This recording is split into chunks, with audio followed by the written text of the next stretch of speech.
Hi, my name is Elizabeth, and today I'm going to be talking about this book, American Born Chinese. If you don't know, American Born Chinese is a graphic novel. It is fiction. It fits pretty well within the genre of young adult, adolescent literature. And the plot of this book is quite complex, so it's a little difficult to summarize, but I'll try the best I can. Basically, there's three main storylines. There's the story of the Monkey King, which is based in Chinese myth and folklore. Then there's the storyline that surrounds Jin Wang, a child of Chinese immigrants, as he kind of struggles with his Chinese identity, especially as he enters a new school. Then the third storyline, it has this sort of sitcom style, and it follows Danny, a white teenager, as he's followed around and kind of tormented by his cousin, who is basically an anti-Asian caricature come to life. And even this character's name is a pun of an anti-Asian slur, so I won't be saying it. And eventually, all three of these storylines collide in a really unique way. So there are a lot of really important characters in this story. We have Jin, who's on the cover, and I would argue that he's basically the main character of the book. I mean, he's featured on the cover, and basically his character surrounds the fact that he grew up in San Francisco's Chinatown, where his identity as a Chinese person was just kind of part of his life. He was around a more diverse community. But once he moves to this really white California suburb, he starts to think differently about himself, especially based on the way people treat him. And there's only one other Asian kid other than him in school until we have the character of Wei Chen, who just moved from Taiwan. Wei Chen and Jin eventually become friends, but Wei Chen kind of tends to make Jin uncomfortable. Jin describes him as fresh off the boat, and Wei Chen doesn't really try to give up himself being Taiwanese in order to fit in, but that's exactly what Jin is trying to do. So they're kind of foils in that way. One of them kind of sticks with their identity and the other doesn't, and it eventually kind of disrupts their relationship. And then the third kind of central character within this story is the monkey god, who also kind of struggles with his own identity issues. In the story, he is rejected from this giant dinner party for the gods because they only see him as a monkey, even though he is also a god. So he goes on this journey to become as powerful as possible in order to prove that he's more than just a monkey. Overall, there's a lot to unpack here with American Born Chinese, especially in regards to its themes. One of the strongest and most obvious themes within the book is racism. At school, Jin faces racist bullying and microaggressions, and he sort of very quickly begins to resent his identity, so much so that even the presence of other Asian kids tends to make him uncomfortable. He refuses to speak his first language. He changes his hair and his style to match the white kids at school, etc. And he kind of faces this pressure to assimilate, and his own identity is the cost of that. And then, of course, racism is also presented through this anti-Asian caricature come to life that I mentioned earlier, is Danny's cousin. This character seems to be inspired directly from the sort of Yellow Peril era anti-Asian cartoon type stuff.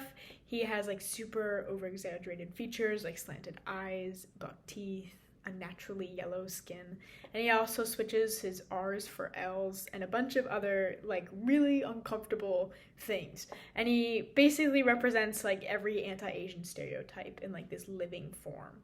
And this theme of racism tends to also go hand in hand with this other theme of transformation within the book, which is a very complex theme, which is hard to get into without completely spoiling it, which I'm trying not to for the moment. I think this theme of transformation within the book really represents a journey of accepting one's identity. For example, both Jin and the monkey god try to escape who they truly are because of the discrimination they face. And once they are successful in escaping their identity, they realize that it's not really what they wanted at all. And then they eventually turn back to their original selves and have this newfound sense of clarity and appreciation for who they are. And because of that, I think this sort of deeper theme of transformation in American Born Chinese represents the struggle that comes with accepting one's identity. I think American Born Chinese treats adolescence in a really interesting way. It's definitely treated as a time that's like uncomfortable because it's like a time of change and identity, and none of these characters are totally sure of who they are, and they're in flux and in the middle of becoming who they want to be, or they're freaked out about what they don't want to be. And it's an interesting representation. I'd say it's overall not a very positive representation of adolescence, but I don't think it's an inaccurate one either. I really enjoyed American Born Chinese. It's a pretty quick read, and it's very fun to look at. The art in here is excellent, and it really guides the story so well. And I think using the three storylines that kind of come in together is a really cool choice. And there's so much to explore within those multiple layers. This is definitely the kind of book that can be reread, and you can like find other things within it. And it's also so cool on a first read when it all comes together. I also think it's necessary that we share and read these kinds of stories, especially about like experiences with identity and racism and internalized racism. And especially when they're written by authors who have that kind of firsthand experience, the fact that this is an Asian American narrative written by an Asian American author is important. And while I did enjoy this book overall, I feel like I was left with a few questions at the end. So this is going into spoiler territory, so if you haven't finished the book yet, go do it. It's a really quick, easy read that I recommend. There was just, I have some lingering questions at the end, or some things that I didn't quite understand that seemed to be maybe contradictory. But, so in the end, right, it is revealed that Danny, the white character in the third sitcom-style storyline, was actually Jin all along, right? Jin had transformed into, like, a white person as his new alter ego. And it's also revealed that his cousin, who was like the anti-Asian caricature come to life, was also the monkey god all along. And then when they both kind of go back to their true forms and like reveal themselves to each other, the monkey god, like, of course, was the anti-Asian caricature that was following him around all along. And he says that he wasn't there to punish him. Like, he explains himself, like, I wasn't there to punish you, but as like your moral compass or like conscience. Maybe I just need to sit with it a bit more and think about it.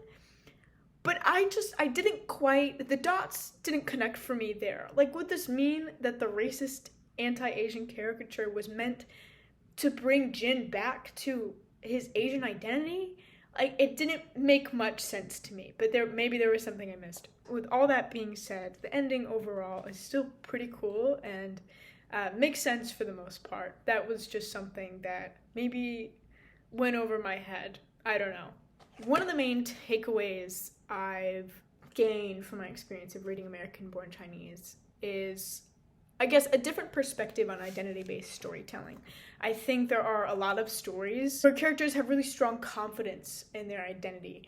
And I think we should maybe make more room for stories where characters struggle in finding out who they are and maybe deal with internalized issues of who they are. Because those stories are real too, you know? It also made me think about how powerful graphic novels are as a medium. American Born Chinese works so well within its medium as a graphic novel. There's so much detail and action over such a massive scale. Again, it's like we have these three different timelines. And it's really hard to imagine this book working well in any other format. So those were most of my thoughts on this book, American Born Chinese. I think it's a pretty excellent book. It's a great example of a graphic novel. It's a great YA book, but it's also great for adult readers as well. It's not a hard read, but there's also a lot to explore if you'd like to. And it's pretty powerful as well, and I thoroughly enjoyed it, so I recommend it. I hope you enjoyed this video, and I hope you enjoy this book. Bye!